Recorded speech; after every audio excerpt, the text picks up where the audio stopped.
Il Dipartimento di Prevenzione Veterinaria dell'Azienda Sanitaria Provinciale, dopo numerose ispezioni, ha individuato nell'ultimo semestre 17 casi di brucellosi, lanciando così un allarme a fronte della presenza di numerosi allevamenti infetti nel territorio. Dalle indagini effettuate dai servizi medici e veterinari è stato individuato un rivenditore abusivo di prodotti lattiero-caseari che conteneva nel suo allevamento 50 ovini infetti. L'allevamento è appartenente a un allevatore di Favara, il quale è stato sanzionato e diffidato dalla sua utilizzazione a fini produttivi, poiché non risulta iscritto tra i produttori di latte.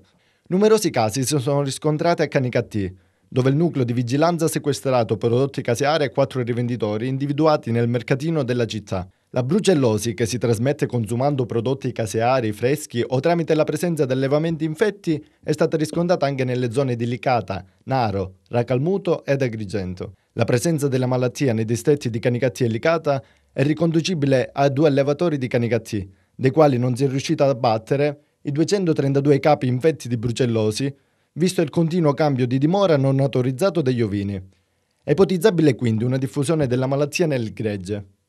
L'allevamento è tenuto sotto mira anche dal fisco, in quanto non si spiega come un'azienda con così tanti animali che non potrebbe vendere gli ovini e non potrebbe commercializzare i prodotti continua a produrre, in teoria, spese senza alcun introito. Numerose sono anche le carcasse di animali abbandonate riconducibili agli allevamenti abusivi nelle zone di Naro e Licata, che nonostante le segnalazioni continuano ad operare.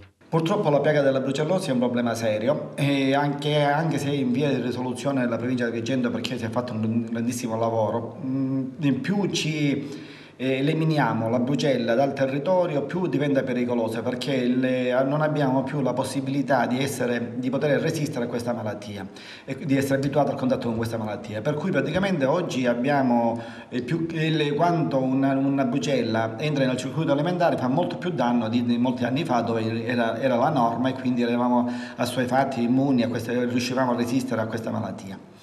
Per questo succedono questi momenti di pericolose epidemie che si stanno verificando in questo momento. Bisogna comprare latte, latticini e formaggi solo che siano ben etichettati nelle strutture che siano autorizzate, che siano tenute alla temperatura di refrigerazione dovuta al tipo di prodotto che stiamo parlando.